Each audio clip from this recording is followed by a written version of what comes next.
السلام علیکم جاوید صاحب. وعلیکم السلام ورحمۃ اللہ. آج کا موضوع ہے نو دائی سیلف. یہ ایڈیم فلسفے میں بہت مشہور ہے. سیلف ایک ایسا موضوع ہے جو فلسفے، نفسیات، عمرانیات اور مذہب میں ایسے لگتا ہے مشترک ہے. ہم پچھلی صدی پہ نظر ڈالیں تو سیلف پہ بہت کام ملتا ہے. اس صدی کے شروع میں BBC نے ایک ڈاکومنٹری بنائی جس کا نام تھا سینچری آف دی سیلف، جس میں انہوں نے پچھلی صدی میں فرائڈ کے ہاں جو کام ملا اس پر ایک ڈاکومنٹری انہوں نے ترتیب دی. تو اس سلسلے میں میں آپ سے آج کچھ سوال لے کے آیا ہوں کہ ہم اس پہ بات کریں. یہ سیلف کیا ہے، ہم اسے کیسے دیکھتے ہیں اور مغرب اسے کیسے دیکھتے ہیں. اگر میں اپنی آپ کو انڈرسٹینڈنگ بتاؤں تو اس میں مجھے کچھ یوں سمجھ آتا ہے، جتنی بات مجھے ابھی تک پتہ لگی، کہ ماڈرن ایپسٹمالوجی میں سیلف جیسے ایک ماسٹر سگنیفائر ہے، اس میں اعظم ہے. Self help, self criticism, self assurance, self esteem, self knowledge, self awareness, self pity, یہ اتنے اس کے ڈفرینٹ قسم کی کونوٹیشن. تو ایسا لگتا ہے کہ ماڈرن سائیکالوجی جیسے کانسیپٹ آف دی سیلف کو سیلیبریٹ کر رہی ہے، جبکہ جب ہم دوسری طرف دیکھتے ہیں ایسٹرن ایپسٹمالوجی میں یا باقی روایتوں میں تو ہمیں سیلف لیسنس بھی ملتی ہے، سیلف انائلیشن بھی ملتی ہے، سیلف سے دوری بھی ملتی ہے. یعنی ایسا لگتا ہے کہ دونوں تقریباً متضاد پوزیشن پہ کھڑی ہیں سیلف کے موضوع پر. تو آپ سے میرا پہلا سوال یہ ہوگا، how does one know one self without leaving the self, اور اسی سے متصل how does one know one self through leaving the self. اس پہ کچھ روشنی ڈالیے. اصل میں سیلف کا جو تصور ہے، یعنی کہ یہ کہ میں کا جو تصور ہے، یا آج کل کی اصطلاح میں شخصیت کا، فرد کی شخصیت، تو اس میں اس کو مختلف پرسپیکٹیوز میں ظاہر ہے کہ شروع سے دیکھا جاتا رہا ہے. یعنی پہلے تھا کہ انسان کا مطالعہ کیا جاتا تھا آئیڈیا آف مین کی روشنی میں. وہ جو بایولوجیکل مین یا ایک فرد کی طرح نہیں، تو اس کے دیکھنے کے کچھ نتائج تھے جن کی طرف آپ نے اشارہ کیا. لیکن اب جس ماحول میں ہم ہیں، یہاں انسان کو کسی آئیڈیا کے بغیر دیکھا جاتا ہے. یعنی اب آئیڈیا آف مین ایک میٹافزیکل تصور ہے، تو وہ انسان کی ایکچویلٹی کے لیے جیسے جبر بن جاتا ہے، یعنی موجودہ ایپسٹیم میں. تو اگر ہم ترتیب سے دیکھیں تو اس میں دو فرق ہیں، بنیادی فرق، جن کو نظر میں رکھ کر ہی ہم ان دونوں کے درمیان کوئی موازنے یا اختلاف یا مطابقت کی صورتیں نکال سکتے ہیں. وہ جیسے میں نے پہلے عرض کیا کہ ایک میٹافزیکل بیک گراؤنڈ میں انسان کو دیکھنا، وہ تمام کلاسیکی تہذیبوں میں مشترک ہے، اور اس کا بہترین اظہار یونانیوں اور ہندوؤں کے یہاں ہوا ہے. اور اس میں پھر ایک ظاہر مذہبی روایتیں بھی اس میں آتی ہیں. تو اس میں یہ کہ مذہبی روایت ریشنل نہیں بناتی، یعنی کہ ریشنل آئیڈیا آف مین نہیں رکھتی. وہ ایک دوسرا تصور انسان ہے جو گویا اللہ کی طرف سے بتایا ہوا ہے. تو جو جدید تصور ہے اس میں فرد کو بنیادی اکائی بنا کر انسان کیا ہے کا جواب ڈھونڈا جاتا ہے، یا انسان کیا ہے کا جواب حاصل کرنے کی ضرورت کو فرد کیا ہے کے جواب سے مشروط کر دیا جاتا ہے. تو اگر اس پہ ذرا غور کیا جائے تو یہ لاجیکل ہے، دوسرا رویہ بھی ان معنوں میں کہ ایک سنگولیرٹی کو نظر میں رکھے بغیر ہم انسان کی اجتماعی ڈیفینیشن تک نہیں پہنچ سکتے. آئیڈیا آف مین بھی گویا وہ ایک آدمی کا آئیڈیا ہے نا، اور تو انہوں نے اس کو ڈی میٹافزیکلائز کر کے اس آئیڈیا کو گویا ایک ایکچوئلائزڈ انڈیویجول بنا دیا. اب اس میں جیسے ہم اپنے ہی دور سے اگر بات شروع کریں تاکہ وہاں تک پہنچنے میں ہمیں مدد ملے. ہمارے یہاں میں یا فرد کا کوئی پروناؤن جو میری سیلف ہوڈ کی طرف جو ہے وہ ایک واضح اور ناقابل تردید اشارہ کرتا ہو، وہ سارا کا سارا جو ہے وہ فکسٹی کے اصول سے خالی ہے. یعنی یہاں فکسٹی جو ہے وہ ڈاگمیٹک ہے. ڈاگمیٹک یہ کہ فرد چاہے وہ ڈیفائن ہوا ہے یا نہیں ہوا، فرد بنیادی اکائی ہے انسانیت کی. یعنی فرد ہی کے حوالے سے، فرد ہی کے اندر رہتے ہوئے انسان کیا ہے کا جواب ملے گا، اور انسان کیا ہے کا کوئی ایسا جواب گویا پہلے سے طے کر لیا گیا ہے کہ قابل قبول نہیں ہوگا جس میں فرد کو کسی طرح کا وجودی خطرہ لاحق ہو جائے. یعنی فرد کو نفی کے عمل سے گزرنا پڑے. یہ موجودہ نفسیات خاص طور پہ یا موجودہ جو کانسیپٹس آف مین ہیں عموماً جن سے ہمارے علوم پیدا ہو رہے ہیں، ان میں کسی بھی سطح پر کسی بھی دلیل سے قابل قبول نہیں ہے. یعنی فرد اگر کہے کہ میں تو اپنے آپ کو مطلب سیلف نیگیشن، سیلف ٹرانسینڈنس، یہ سارے جو فریزز ہیں یہ موجودہ ایپسٹیم میں بے معنی ہیں اور تخریبی ہیں. مطلب یہ پازیٹیو معنی دے ہی نہیں سکتے. تو اب اس میں ہم اس کے اثرات یا اطلاقات ہم بعد میں دیکھتے ہیں، لیکن اس میں جو اصل مسئلہ ہے کلاسیکل پرسپیکٹو کے حوالے سے اگر ہم دیکھیں تو اس میں بہت بڑا مسئلہ یہ ہے کہ میں اپنے ہی آپ کو معیار بنا کر، یا میں اپنے یعنی تصور انسان کے تمام اجزاء کو اپنے اندر دیکھنے کا پابند ہو کر اگر میں اپنی یہ پوزیشن قبول کر لوں تو اس کے نتیجے میں ایگونی، اینگویش، مایوسی اور اپنے اوپر بے اعتمادی، اپنے آپ سے ایک نفرت، اور اس کے بعد یہ کہ یا خود غرضی، یعنی غرض وہ کچھ ایسی چیزیں جو انسانوں کو آج بھی قابل قبول نہیں ہیں، جنہیں آج بھی ذہنی یا اخلاقی بیماریاں مانا جاتا ہے، وہ بیماریاں لازم ہے کہ پیدا ہو کر رہے ہیں. اب آپ تو ماشاءاللہ نفسیات میں ماہر ہیں تو آپ مجھ سے زیادہ یہ بات سمجھتے ہیں کہ سیلف سینٹرڈنیس، جہاں آدمی خود سگنیفائر بھی ہو اور سگنیفائیڈ بھی ہو، تو یہ جو دو چیزوں کو ایک کرنا سیلف ہوڈ کی فارم میں کہ ہر چیز مجھ سے ہے اور میں ہر چیز کی جیسے ایک زندہ ڈیفینیشن ہوں، تو اس طرح کی سیلف سینٹرڈنیس وہ کچھ منطقی یا نفسیاتی یا میڈیکل جواز رکھنے کے باوجود یہ ڈسٹرکٹیو ہے، اور یہ جیسے انسان کو ایک گلوم میں رکھے گی.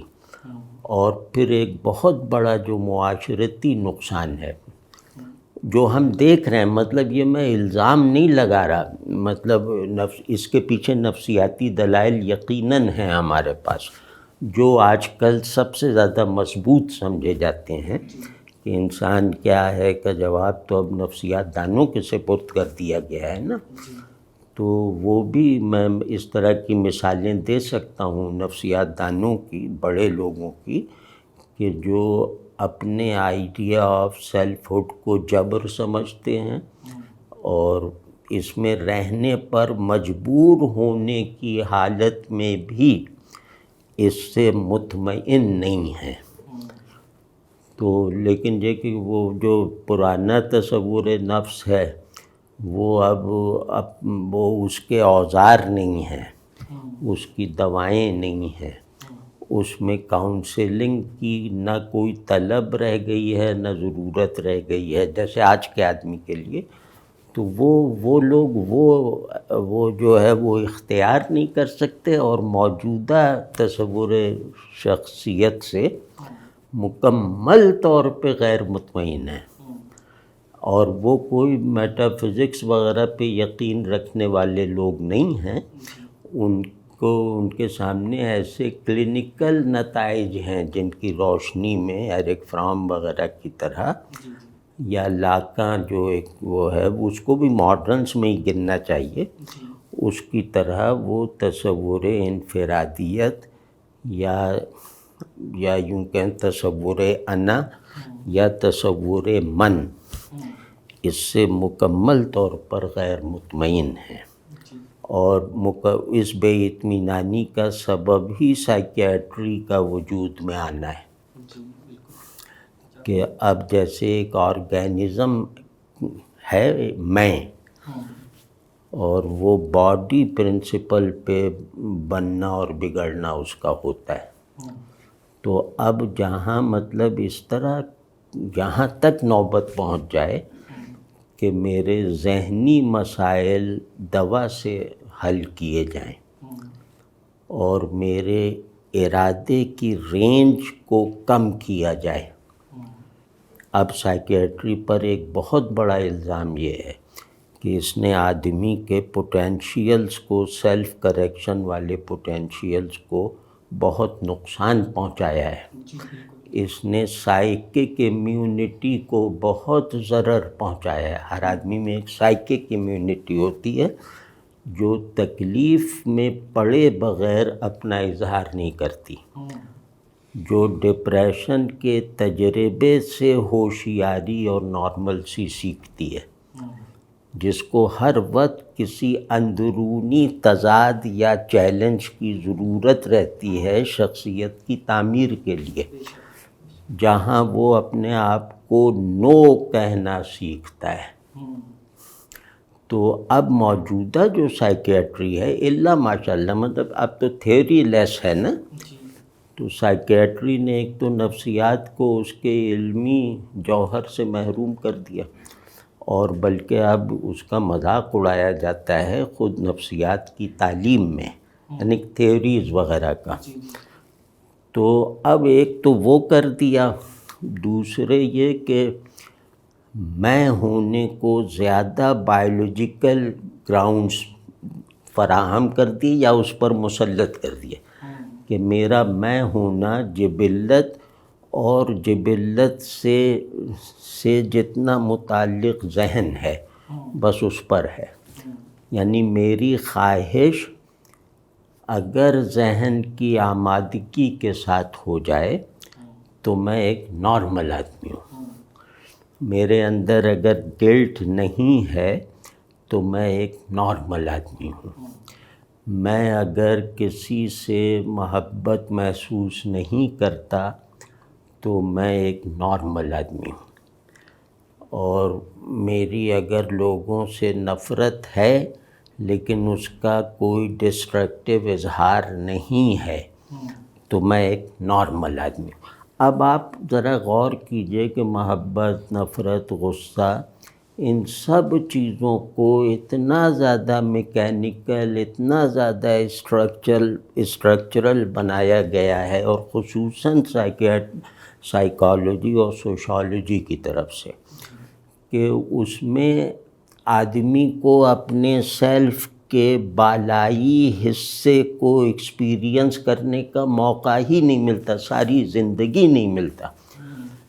مطلب یہ کہ جیسے مجھے محبت کا وہ تجربہ اگر نہ ہو جس میں میں خود کو بھولنے پر راضی ہو جاؤں یا خود کو ترک کرنے پر مائل ہو جاؤں، تو مطلب میں نہیں سمجھتا کہ میرے اس صورت میں نے اپنی آدمیت کو اس کی صحیح صورت میں محفوظ رکھا ہے یا ایکسپیرینس کیا ہے۔ میں نارمل آدمی نہیں ہوں۔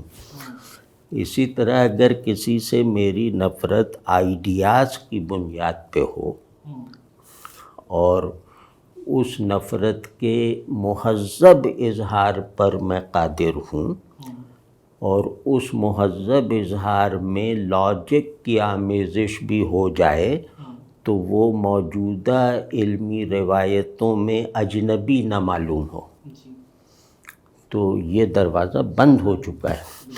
تو اب اس ساری صورتحال میں گویا مطلب اگر مجھ سے کوئی کہے کہ تم اپنا نتیجہ بیان کرو بجائے اس کے مزید تجزیہ کریں، نتیجہ یہ ہے کہ انسان 20ویں صدی کے خاتمے کے بعد بائیو بینگ کی پوزیشن قبول کر چکا ہے کہ میں بائیو بینگ ہوں۔ جیسے فوکو نے کہا نا کہ ویسٹرن آدمی بائیو بینگ ہے، تو کیونکہ اب ویسٹرن اور ایسٹرن کا فرق نہیں رہ گیا، اب ایک ہی تصور انسان سب کے لیے اپنی ڈیفینیشن بنا چکا ہے، یعنی کہ جس کو فی الحال حاصل نہیں ہے وہ اس کے لیے کوشش کر رہا ہے۔ تو اب وہ اس طرح کا ٹکراؤ بھی نہیں رہ گیا کہ ہم میں ہونے کے آگے مختلف چیلنجز ہی کا سامنا کر سکیں۔ مطلب آپ ذرا میری نظر میں تو یہ کیاس ہے کہ میں اپنی اس سیلف ہوڈ پر یقین رکھتا ہوں ریلیجسلی، جس سیلف ہوڈ کو کبھی کوئی چیلنج ہی نہیں پیش آتا، اور چیلنج پیش آتا ہے تو وہ ہمیشہ تہذیبی اور اخلاقی ہوتا ہے۔ یعنی کہ اخلاق کیونکہ ہیومن کلیکٹیویٹی کے قیام کا سنگ بنیاد ہے، تو اگر کلیکٹیو موریلٹی میرے سامنے آتی ہے تو میری ایگو ہرٹ ہوتی ہے، اور وہ سب سے بڑا چیلنج اس وقت جدید آدمی کی انا کے لیے اخلاقی اصول و ضوابط ہیں، ثابت شدہ اخلاقی اصول و ضوابط کہ جنہوں نے انسانی اجتماعیت کو مثبت طور پہ تخلیق کر کے دکھایا۔ تو اس میں ایک تو بائیو بینگنس، دوسرے یہ کہ اندر کا خلا، یعنی آدمی کانٹینٹ لیس ہو چکا ہے اس طرح کے جبری سیلف ہوڈ کا قیدی بن کے۔ ایک same universal well generalized mechanical selfhood جو ہے وہ سب پہ اگر مسلط ہو جائے تو اس سے مطلب سب سے پہلے انفرادیت قتل ہوتی ہے۔ تو وہ ایک عجیب طرح بحران ہے کہ اندرونی کیاس اور باہر کی دنیا سے اپنے سیلف یعنی کہ انسٹنکٹ اور مائنڈ کے متفقہ فیصلے سے جو سیلف بنا ہوا ہے اس کے مفاد کو مقدم رکھتے ہوئے باہر کی دنیا سے تعلق رکھنا۔ بہت سر شکریہ، آپ کی بات سے 2-3 باتیں آگے سامنے آئی ہیں۔ دیکھیں اگر میں پچھلی صدی پہ تھوڑی نظر ڈالوں، آپ نے نام لیا ایرک فرام کا، وہ بات کر رہے ہیں آٹومیٹن سوسائٹی کی، تھیوڈور اڈورنو کو لے لیں، الڈس ہکسلی کو لے لیں، یعنی ایسے لگتے ہیں کہ کچھ دماغ تھے پچھلی صدی میں جو باقاعدہ یہ مسئلہ بھانپ گئے تھے جس کی طرف آپ اشارہ کر رہے ہیں، یعنی انسان کی ایسی تعریف، ایک یونیورسلائزڈ جنرلائزڈ ویل جنرلائزڈ انسان جس کی انفرادیت کچلی جا رہی ہے اس سارے نظام کی۔ سوال میرا یہاں پر یہ ہے، آپ نے کہا کہ آج کا سوال یہ جیسے سائیکالوجسٹ کو دے دیا گیا ہے کہ میں کون ہوں یا انسان کیا ہے کہ وہ اس کا جواب فراہم کرے۔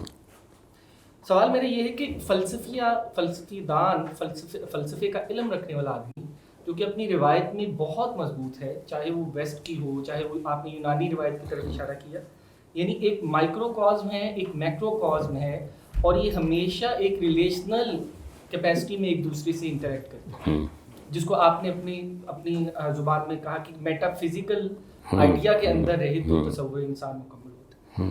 سوال یہاں یہ پیدا ہوتا ہے کہ کب اور کیسے فلسفہ اس سے دستبردار ہو گیا کہ وہ اس سوال کا جواب نہیں دے سکتا؟ بھائی اس کا جواب سادہ اور قطعی ہے، جی، وہ ہے کلینیکلزم کی وجہ سے، ایمپیریسزم کی وجہ سے۔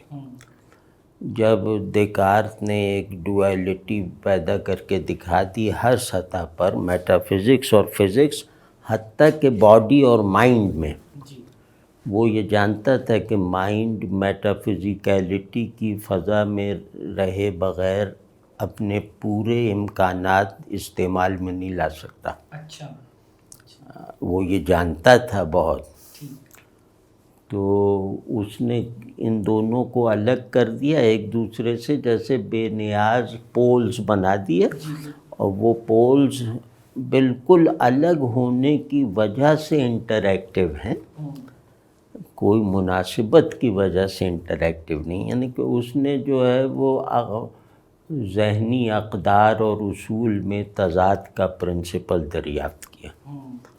یہ اس کا کارنامہ بھی کہہ لیں اور جو بھی۔ تو فلسفی کے پاس اپنے تصور انسان کو ویریفائی کروانے والے اوزار اور لیب موجود نہیں ہیں۔ وہ کلینیکل جو ہے ویریفیکیشن پر جب اصرار بڑھا نا، جبھی تو سیلف ہوڈ کے باہر کچھ نہیں ہے انسان، تو وہاں فلسفی انسان کیا ہے کہ جواب پر جیسے شرمندہ ہو گئے، دستبردار ہو گئے، یا انسان کیا ہے کہ سوال کو انہوں نے موجودہ صورتحال میں ایک انقلابی اور ذرا سا وہ نیہلسٹک انداز میں جو ہے وہ زندہ رکھا۔ یعنی کہ وہ بعض لوگ ہیں جیسے ایڈورنو وغیرہ کہ انہوں کا جو یہ لوگ کہہ رہے ہیں کہ انسان ہے، بس انسان وہی تو نہیں ہے۔ مطلب ایک جو ہے وہ افرمیشن سے لا تعلق، افرمیٹو آرڈر سے مکمل لا تعلقی اختیار کر کے گیون جوابات کو ایبسرڈائز کرنا یا ان کو جیسے ڈائنامائٹ کرنا۔ تو فلسفے کی استعداد رکھنے والے نفسیات دانوں نے بھی اور سوشالوجسٹ نے بھی وہ یہی کام کیا کہ وہ موجودہ صورتحال کو جیسے اس میں کوئی بلاسٹ کر دیں، لیکن فلسفے کے پاس کہنے کو کوئی مثبت بات اب نہیں ہے، یعنی کہ انسان کیا ہے ایک آئیڈیا کے طور پر بھی اب فلسفے کا موضوع نہیں رہا۔ آخری دو آدمی آیا تھا سارتر ایک اس اعتبار سے کہ اس نے انسان کیا ہے کہ جواب کی تلاش میں ادب اور فلسفے اور نفسیات کو ملایا، لیکن وہ سارا کا سارا جو ہے وہ ایک پیسمسٹ نتیجے کا حامل ہے۔ تو اب فلسفہ انسان کے سلسلے میں مایوس ہو چکا ہے، مطلب انسان ہمارا موضوع بن سکتا ہے، وہ اس سلسلے میں حالات کے دباؤ کی وجہ سے مایوس ہو چکا ہے اور ایمپیریکل ویریفیکیشن کو قبول کرنے کی وجہ سے۔ تو اب فلسفہ نہیں، اب بلکہ کوئی بھی علم نہیں، اب انسان جو ہے نا وہ کسی کا موضوع نہیں ہے۔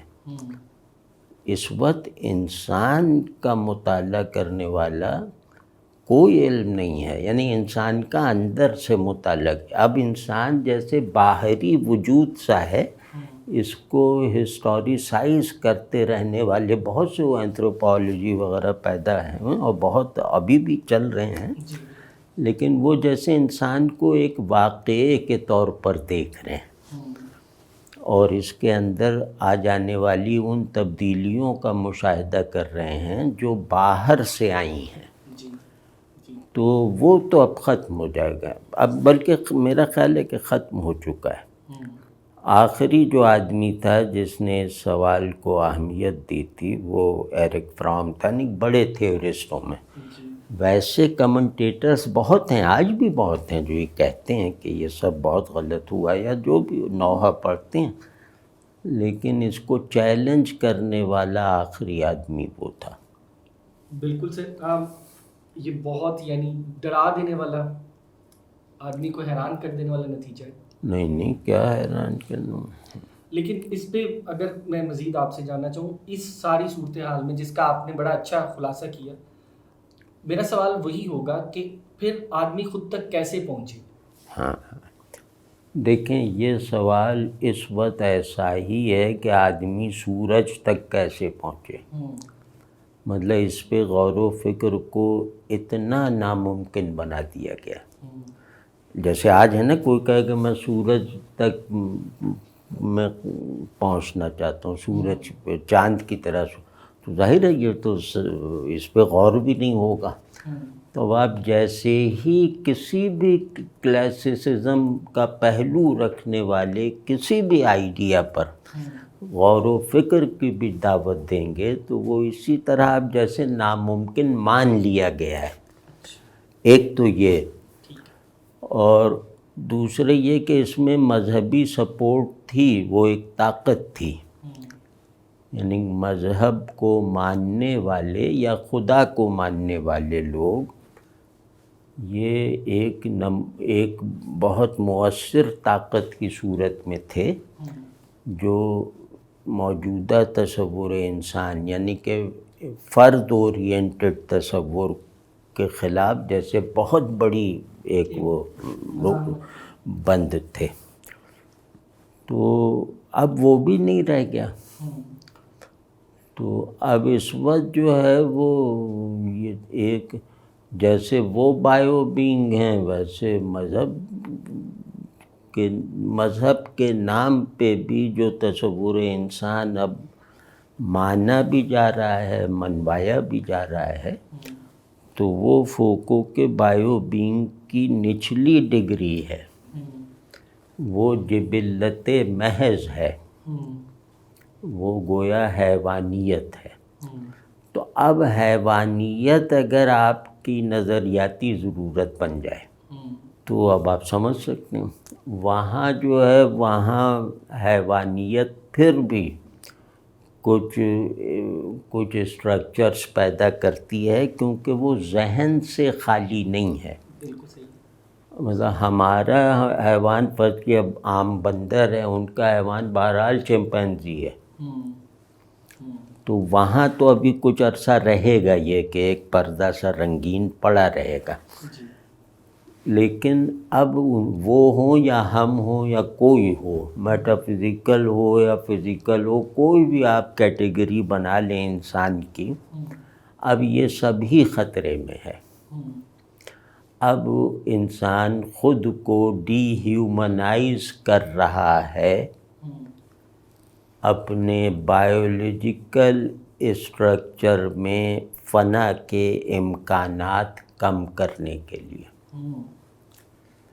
موت اور غریبی اور محنت سے بچنے کے لیے انسان اب کچھ صورتوں کو اختیار کرتا جا رہا ہے کہ جس کی وجہ سے اس کے ذہن میں جو بلا وجہ سوچنے کی اور علم میں غلطیاں کرنے کی جو عادت ہے اس سے چھٹکارا مل جائے، امکان خطا سے پاک سولوشن اسے ملے، وہ سولوشن عمل اور نتیجے کی شکل میں ہو، اس کی پروسیسنگ کی ذمہ داری ذہن نہ لے، کیونکہ ذہن اتنی چیزیں پروسیس کر ہی نہیں سکتا۔ تو اب جو آدمی اپنے ذہن سے بھی مایوس ہو چکا ہے، جبھی تو یہ سب کر رہا ہے، تو اب اگلا جو ورژن مجھے نہیں لگتا کہ وہ زیادہ دور رہ گیا ہے۔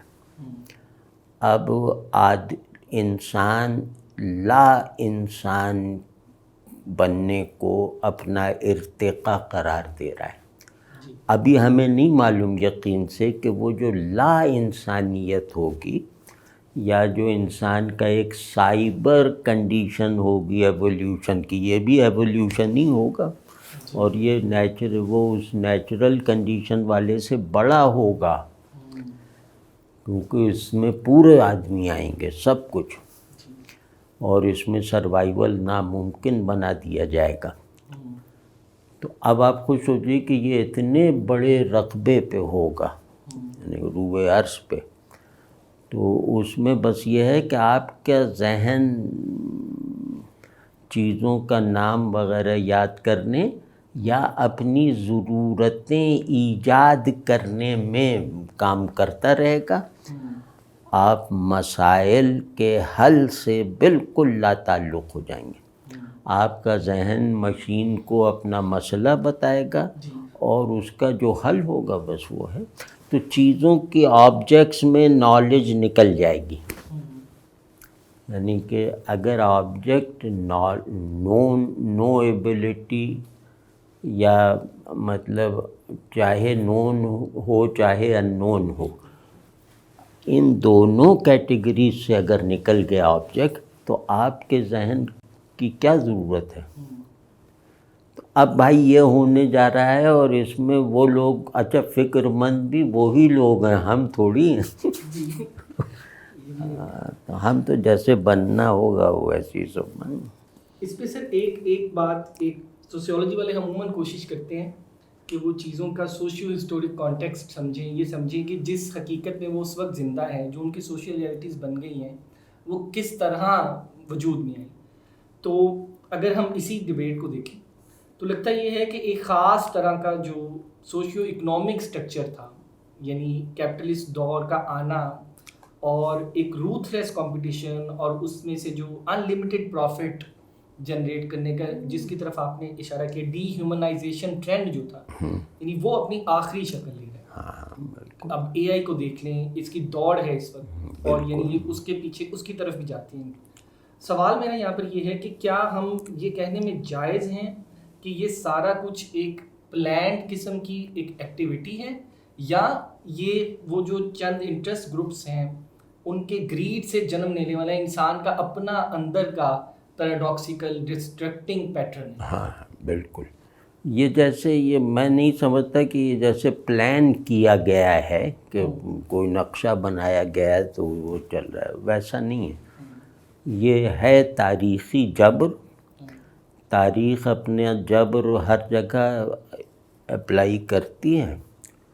تو جہاں وہ آپ راضی ہو جائیں اتفاق رائے کے ساتھ، یا خواہش میں اجتماعیت پیدا ہو جائے، تو پھر تاریخ آپ کو اس دھارے میں ڈال دیتی ہے. یہ اس کا جبر ہے.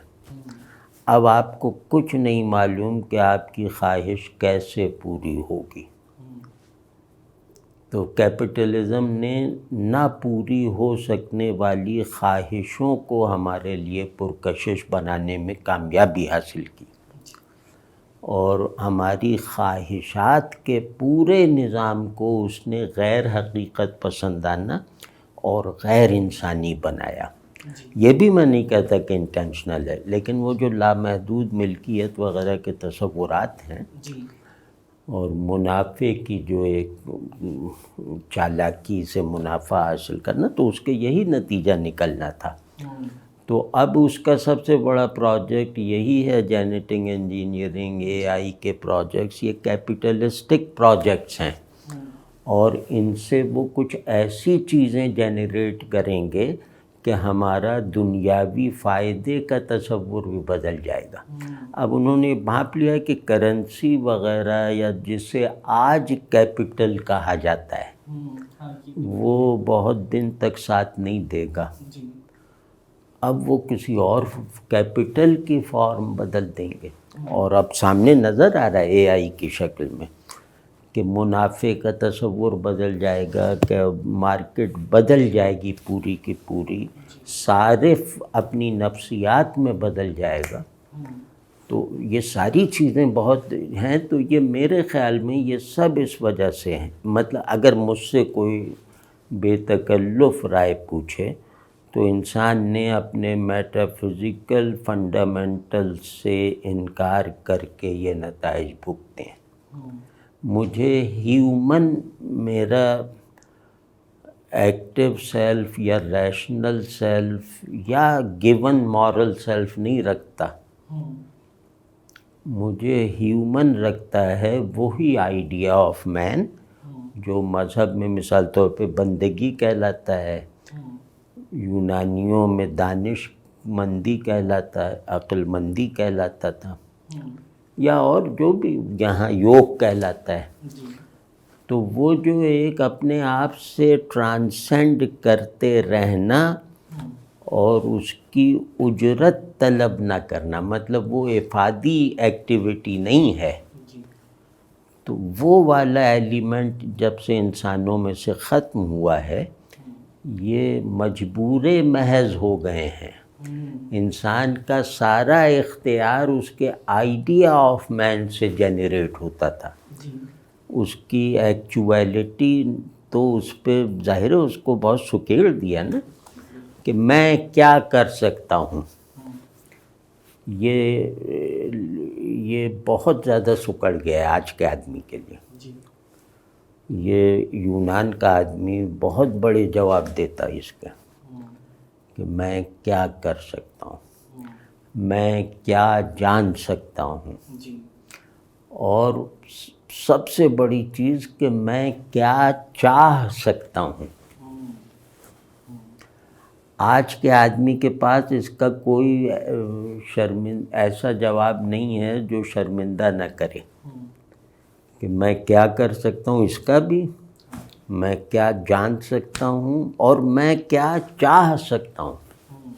تو میری رائے میں تو یہ ڈی میٹافزیکلائزیشن جو ہے، ڈی میٹافزیکلائزڈ ڈیفینیشن آف مین، یہ اس کی میرے خیال میں واحد بنیاد ہے، اور اس کو جدید علمی اصطلاحات میں بھی ڈیفینڈ کیا جا سکتا ہے.